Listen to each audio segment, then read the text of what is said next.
મિત્રો અમારી યુટ્યુબ ચેનલમાં ફરી એકવાર આપનું સ્વાગત છે। સીસીસીની પરીક્ષામાં એક પ્રશ્ન મેલ મર્જને લગતો પૂછવામાં આવે છે ને મેલ મર્જનો ઉપયોગ કરીને લેબલ્સ બનાવવાનું પૂછવામાં આવે છે।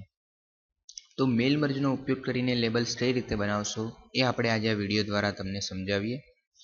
તો સૌપ્રથમ મેલ મર્જનો ઉપયોગ કરવા માટે વર્ડ ડોક્યુમેન્ટ બનાવવાનું રહેશે। તો ડેસ્કટોપ પર જઈ માઉસનું રાઇટ બટન ક્લિક કરી ન્યૂ પર જઈને માઇક્રોસોફ્ટ વર્ડ ડોક્યુમેન્ટ પર ક્લિક કરશો એટલે ડેસ્કટોપ પર વર્ડની એક ફાઇલ બની જશે અને આપણે ડબલ ક્લિક કરીને અત્યારે ઓપન કરીએ છીએ। તો મિત્રો લેબલ શું છે અને મેલ મર્જનો ઉપયોગ કરીને લેબલ બનાવવાના કેમ, જો એ જાણશો તો પ્રેક્ટિકલ કરવું બહુ જ સરળ થઈ જશે। તો મેલ મર્જથી લેટર બનાવવાના અમારા અગાઉના વિડીયો ટ્યુટોરિયલમાં અમે તમને સમજાવ્યું કે કેવી રીતે મેલ મર્જનો ઉપયોગ થઈને ઘણી બધી વ્યક્તિઓને એકસાથે લેટર લખી શકાય છે। તો હવે જે આપણે લેટર્સ લખ્યા છે એમને કવર પણ કરવાના રહેશે। તો સામાન્ય રીતે આપણે શું કરતા હોઈએ છીએ કે આપણે જે લેટરની પ્રિન્ટ નીકાળી છે એ લેટરને કવરમાં મૂકી દઈએ છીએ અને પછી કવર પર હાથથી આપણે નામ, સરનામું અને પિનકોડ લખીએ છીએ। જો આમ આપણે કરવા રહીએ તો આપણો તો ઘણો બધો સમય વ્યતીત થાય છે, આપણી મહેનત પણ વધી જાય છે અને ભૂલ થવાની પણ સંભાવના રહે છે। તો આના નિવારણ માટે મેલ મર્જ તમને લેબલ પણ બનાવી આપે છે। મેલ મર્જ શું કરે છે કે તમે જે લેટરમાં વ્યક્તિઓના નામ લખ્યા છે એ નામ, સરનામા અને પિનકોડની વિગત દર્શાવતું તમને લેબલ બનાવી આપે છે અને એ પણ તમારે જે સાઇઝમાં જોઈતું હોય એ સાઇઝનું લેબલ બનાવી આપે છે। પછી તમે એની પ્રિન્ટ કાઢી અને કાપી અને કવર પર ચોંટાડી શકો છો। તો આના માટે મેલ મર્જથી લેબલ બનાવવામાં આવે છે। તો હવે મેલ મર્જથી લેબલ કઈ રીતે બનાવવા ચાલો એ જોઈએ આપણે। તો મેલ મર્જમાં જવા માટે ટૂલ્સ પર ક્લિક કરી લેટર્સ અને મેઇલિંગ્સ પર ક્લિક કરી મેલ મર્જમાં ક્લિક કરશો તો જમણી બાજુ મેલ મર્જનું મેનુ ખુલી જશે। અત્યારે આપણે લેબલ્સ બનાવવા છે તો લેબલ્સ પર ક્લિક કરીશું અને નીચેના ભાગમાં સ્ટેપ 1 ઓફ 6 લખ્યું છે ત્યાં નેક્સ્ટ પર ક્લિક કરીશું તો બીજું સ્ટેપ ખુલી જશે। બીજું સ્ટેપ ખોલતા આપણે લેબલ ઓપ્શન પર ક્લિક કરીશું। તો તમે જ્યારે પ્રેક્ટિકલ એક્ઝામમાં બેઠા હશો ત્યારે તમે જ્યારે લેબલ ઓપ્શન પર ક્લિક કરો છો તો બાય ડિફોલ્ટ જે પણ આવે છે એના પર તમે ઓકે કરી નાખો। તો લેબલ ઓપ્શન વિશે વિડીયોના અંતમાં તમને વિસ્તારપૂર્વક સમજાવીએ છીએ। તો ઓકે પર ક્લિક કરતા તમારી સામે એક પેજ ખુલી જશે। પછી તમે ત્રીજા સ્ટેપ પર જવાનું રાખો। ત્રીજા સ્ટેપ પર જઈશું ત્યારે તમને ઉપર પૂછે છે યુઝ એન એક્ઝિસ્ટિંગ લિસ્ટ। તો તમે કોઈ લિસ્ટ પ્રેક્ટિકલ એક્ઝામમાં એ વખતે બનાવેલું નહીં હોય એટલે તમારે નવું જ લિસ્ટ બનાવવું પડશે। તો ટાઈપ અ ન્યૂ લિસ્ટ પર ક્લિક કરી અને ક્રિએટ અ લિસ્ટ પર ક્લિક કરશો તો તમારી સામે ન્યૂ એડ્રેસ લિસ્ટનો વિન્ડો ખુલી જશે। તો આમાં તમારે જે વ્યક્તિઓના લેબલ બનાવવા છે એમના નામ, સરનામા અને એમના પિનકોડ નંબર નાખવાના હોય છે। તો હવે એડ્રેસ લિસ્ટ કઈ રીતે બનાવવું એ અમે મેલ મર્જના અગાઉના વિડીયો ટ્યુટોરિયલમાં તમને વિસ્તારપૂર્વક સમજાવેલું છે। તો ફરીથી એકવાર તમને સમજાવી દઈએ કે આપણે કસ્ટમાઇઝ પર ક્લિક કરી અને જે વિગતો આપણે નથી જોઈતી તેને આપણે અહીંયાથી નીકાળી દઈએ છીએ। એડ્રેસ લાઇન 2 ની જરૂર નથી, સ્ટેટની જરૂર નથી, કન્ટ્રીની અત્યારે જરૂર નથી, હોમ ફોનની પણ જરૂર નથી, વર્ક ફોનની પણ જરૂર નથી, ઈમેલ એડ્રેસની પણ જરૂર નથી। તો આપણે લેબલમાં જે કવર ઉપર જે લેબલ લગાવવું છે એમાં વ્યક્તિનું નામ, અટક, એડ્રેસ, સિટી અને એમનો પિનકોડ નંબર નાખવાનો હોય છે। તો આપણે આટલી જ વિગતો માટેનું લેબલ બનાવીએ છીએ। તો પછી તમે એમાં નામ અને વિગતો ભરી નાખો। તો પહેલી એન્ટ્રી થઈ જાય પછી બીજી એન્ટ્રી કરવા માટે ન્યૂ એન્ટ્રી પર ક્લિક કરવાનું રહેશે। એ જ રીતે ત્રીજી એન્ટ્રી કરવા માટે ન્યૂ એન્ટ્રી પર ક્લિક કરવાનું રહેશે। આ રીતે તમારે જેટલી એન્ટ્રી કરવી હોય એટલી એન્ટ્રી કરી અને પછી તમે એને ક્લોઝ કરશો તો તમારું જે આ એડ્રેસ લિસ્ટ છે એ તમને સેવ કરવાનું પૂછે છે। તો તમે પ્રેક્ટિકલ એક્ઝામમાં એને ગમે તે નામથી ABCXYZ નામથી સેવ કરી નાખશો તો તમારી સામે એ જે લિસ્ટ તમે બનાવ્યું છે એ અહીંયા આ રીતે ખુલી જશે। તો તમારે આ વ્યક્તિઓના નામના લેબલ બનાવવાના છે તો ઓકે પર ક્લિક કરી નાખશું ને પછી આપણે ચોથા સ્ટેપ પર જઈશું। ચોથા સ્ટેપ પર જશો તો તમારી સામે ઘણા બધા વિકલ્પો આવે છે।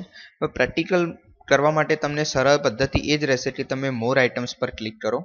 તો મોર આઇટમ્સ પર ક્લિક કરતા અહીંયા માત્ર તમને એ જ વિગતો બતાવશે કે જે તમે તમારા લિસ્ટમાં ઉમેરી છે। તો ફર્સ્ટ નેમ આપણે ઇન્સર્ટ કરાવીએ છીએ, લાસ્ટ નેમ ઇન્સર્ટ કરાવીએ છીએ, એડ્રેસ લાઇન ઇન્સર્ટ કરાવીએ છીએ, સિટી ઇન્સર્ટ કરાવીએ છીએ અને ઝિપ કોડ ઇન્સર્ટ કરાવીએ છીએ। તો હવે આપણે જ્યારે લેબલ લગાવવાનું હોય તો કવર ઉપર આપણે 2 કરીને લખતા હોઈએ છીએ અને પછી વ્યક્તિનું નામ અને એની અટક લખતા હોઈએ છીએ। પછી અલ્પવિરામ કરતા હોઈએ છીએ, એડ્રેસ અને સિટીના નામની વચ્ચે અલ્પવિરામ કરી દઈએ છીએ। ને પિનકોડને નીચે લઈએ છીએ. તો આ જ રીતે આપણે લેબલ લગાવવાના હોય છે. તો એને અપડેટ્સ ઓલ પર ક્લિક કરશું તો બધા જ લેબલ અપડેટ થઈ જશે. અને પછી આપણે 5મા સ્ટેપ પર જઈશું તો તમને બધા જ લેબલ છે એ કઈ રીતના છે એ તમને અહીંયા બતાવી દે છે.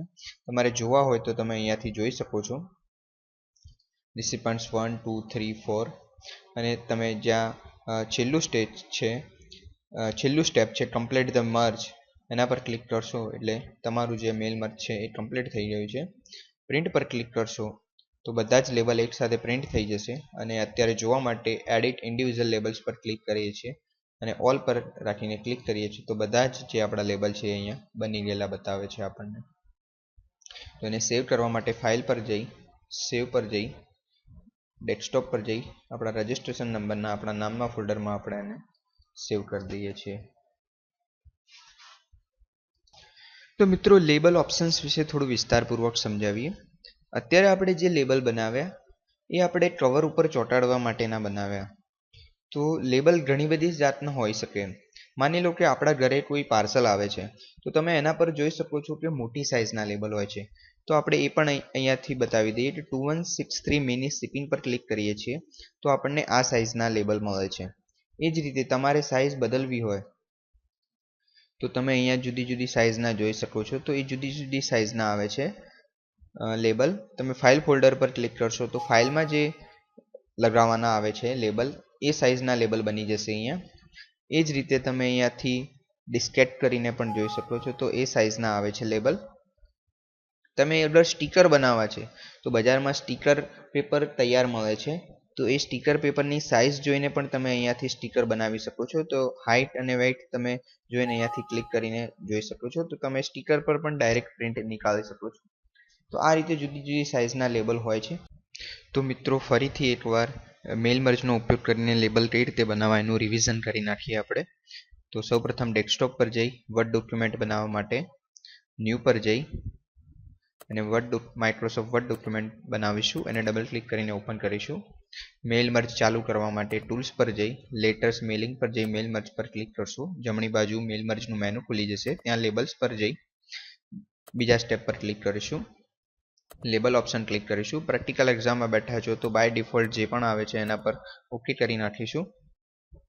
ત્રીજા સ્ટેપ પર જઈશું. ટાઈપ અ ન્યૂ લિસ્ટ પર ક્લિક કરીશું. એક્ઝામમાં બેઠા હશો ત્યારે આપણા પાસે કોઈ લિસ્ટ નહીં બનાવેલું એટલા માટે ક્રિએટ અ લિસ્ટ કરીશું. કસ્ટમાઇઝ પર ક્લિક કરી જે ડિટેલ નથી જોઈતી એ નીકાળી દઈશું. ઓકે કરીશું. અહીંયા વિગતો ભરીશું અને નવી એન્ટ્રી માટે ન્યૂ એન્ટ્રી પર ક્લિક કરશું. ફરીથી વિગતો ભરીશું. ક્લોઝ કરી સેવ કરીશું.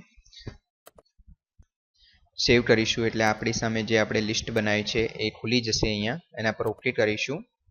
ચોથા સ્ટેપ પર જઈશું. ત્યાં મોર આઇટમ્સ પર ક્લિક કરીશું અને જે વિગતો છે એ બધી જ આપણે અહીંયા ઇન્સર્ટ કરાવી દઈશું. તો કવર પર ચોંટાડવાના લેબલ બનાવવા છે તો સૌપ્રથમ આપણે 2 કરીને લખીશું. નામ અને સરનેમ વચ્ચે થોડી જગ્યા રાખીશું.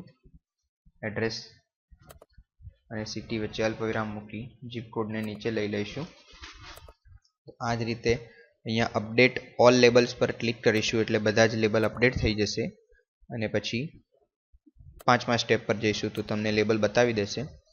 અહીંયાથી જોવા માટે રિસિપન્ટ્સ 1 2 3 4 અને 5મું સ્ટેપ પર જઈ છઠ્ઠું સ્ટેપ કમ્પ્લીટ ધ મર્જ પર ક્લિક કરીશું એટલે લેબલ તૈયાર થઈ જશે. પ્રિન્ટ પર ક્લિક કરીશું તો બધી પ્રિન્ટ નીકળી જશે. ઇન્ડિવિજ્યુઅલ લેબલ્સ પર ક્લિક કરીશું તો અલગ લેબલ આપણને બતાવી દેશે. જેને સેવ કરવા માટે ફાઇલ પર જઈ સેવ પર ક્લિક કરી ડેસ્કટોપ પર જઈ આપણા રજિસ્ટ્રેશન નંબરના ફોલ્ડરમાં આપણે એને સેવ કરી દઈશું.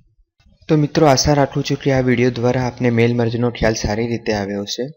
જો આપને આ વિડીયો ગમ્યો હોય તો શેર કરીને સીસીસીની તૈયારી કરતા મિત્રો સુધી આ વિડીયો પહોંચાડો. વધુ વિડીયો જોવા માટે વિડીયો નીચેનું સબસ્ક્રાઇબનું લાલ બટન દબાવો. Thank you for watching.